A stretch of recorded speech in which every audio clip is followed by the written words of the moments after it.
welcome to Storytime. Welcome back to the channel. Thanks for hanging out with me this Sunday. And this, this is Daisy Mac. She's gonna be hanging out with us to listen to today's story time, because we're going to be talking about the dogs of the medieval periods. What kind of dogs did they have? What did the dogs do? There are more breeds than what they're going to talk about, but we're going to watch a little film, and then I'll pop in here and talk about some of this stuff too. So yeah, please give it a thumbs up, like, and subscribe to the channel, and come hang out with Granny while we talk about all things medieval and Celtic history and learn some fun stuff. So yeah, let's get started here. Let's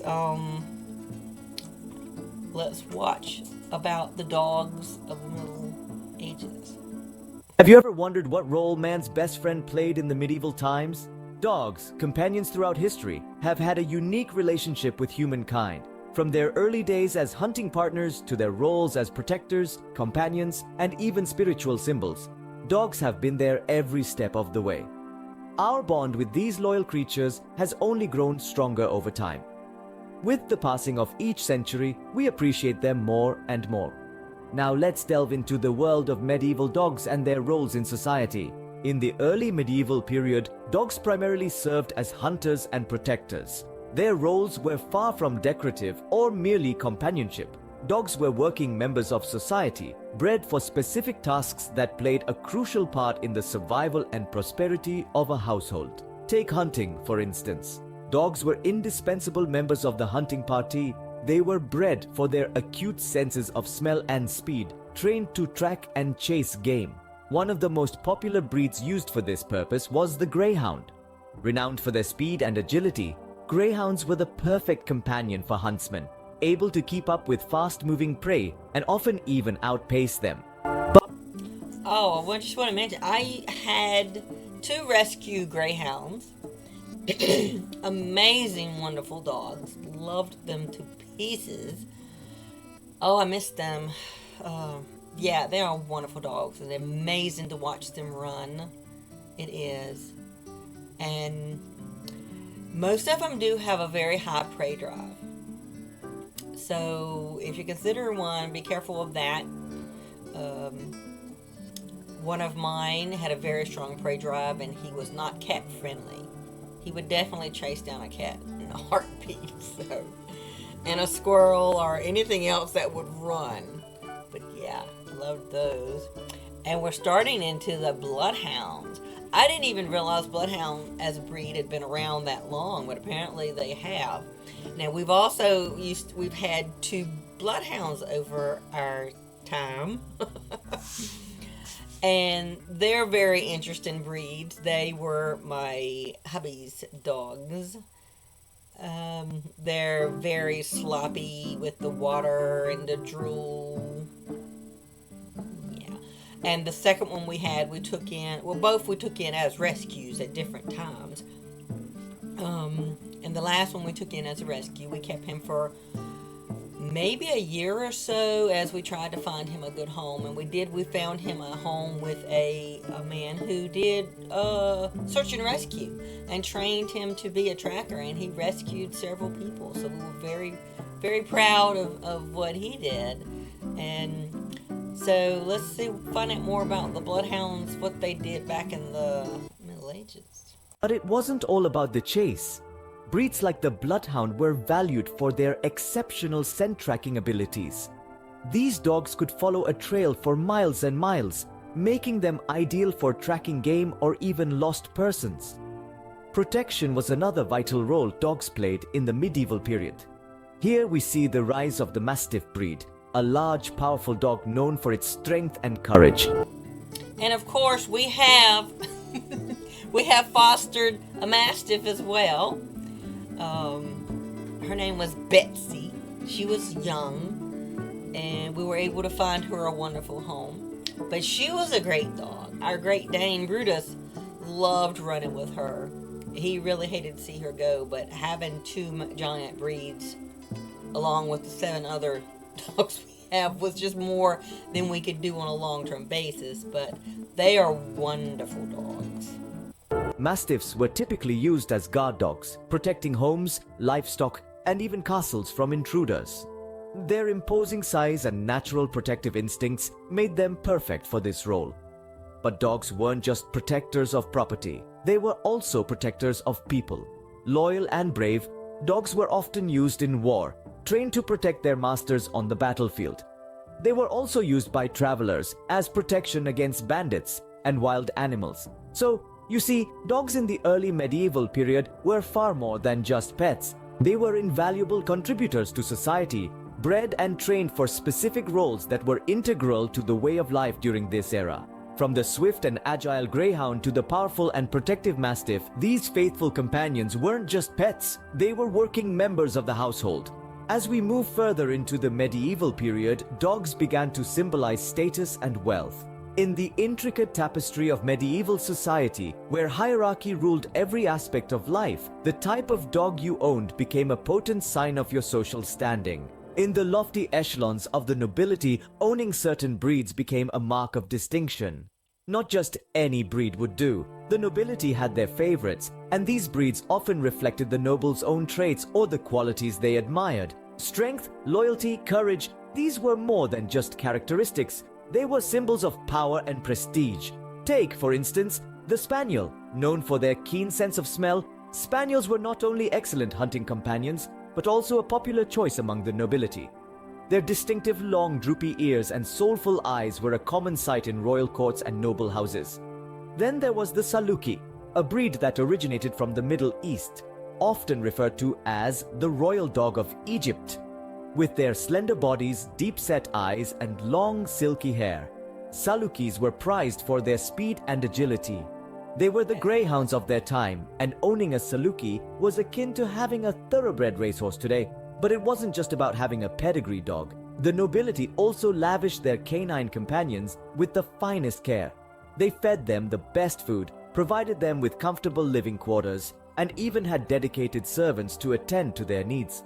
Dogs were adorned with ornate collars, some made of leather and studded with precious gems, a clear indication of their owner's wealth and status.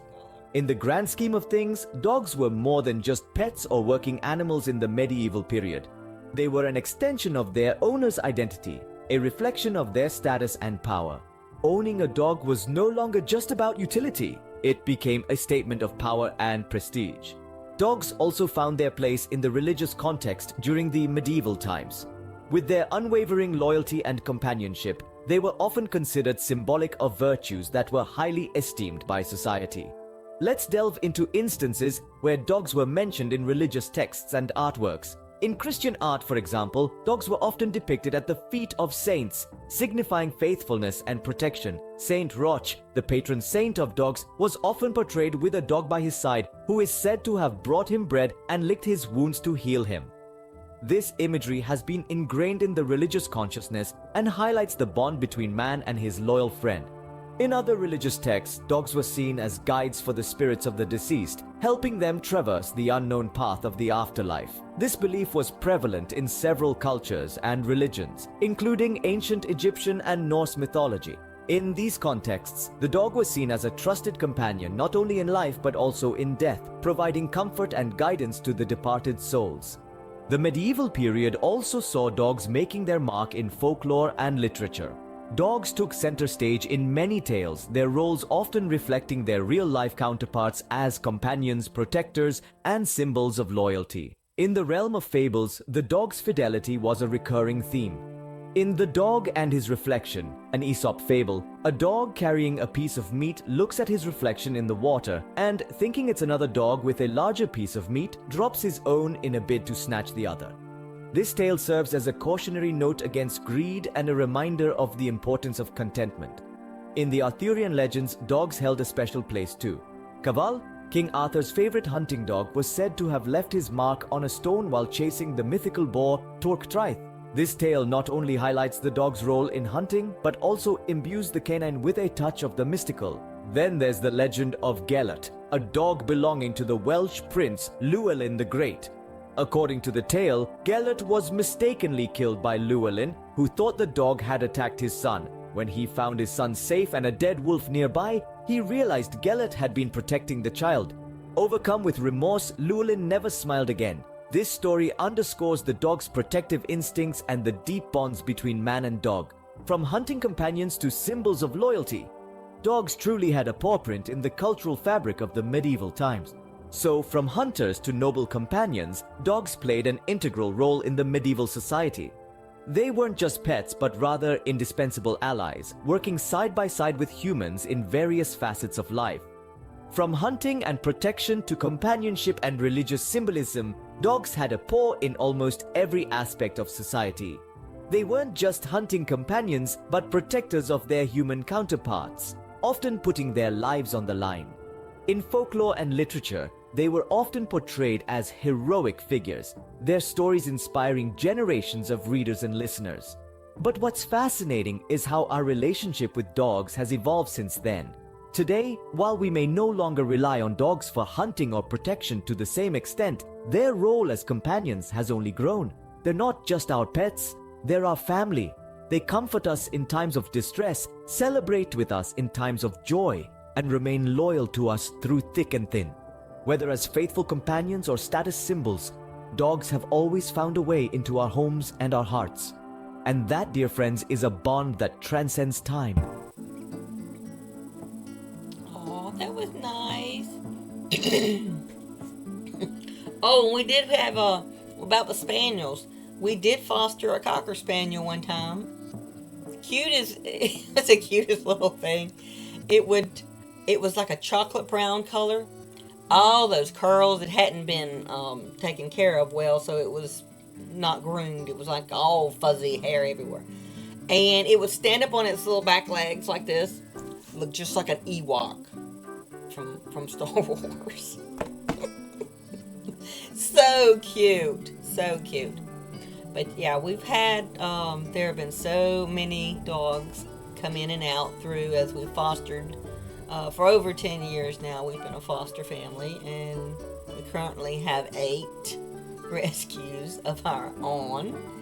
So, yeah, and I know if you're following the channel, you've seen clips of them here and there and everywhere. But that was a little short little thing to talk about one of my favorite topics, and that's dogs. So, yeah, thanks for hanging out with me on this story time, and I hope you enjoyed it. And if you have dogs and you love dogs, give all your dogs a pat and a hug for me. And Granny will see you in the next video. Thanks, guys. Bye.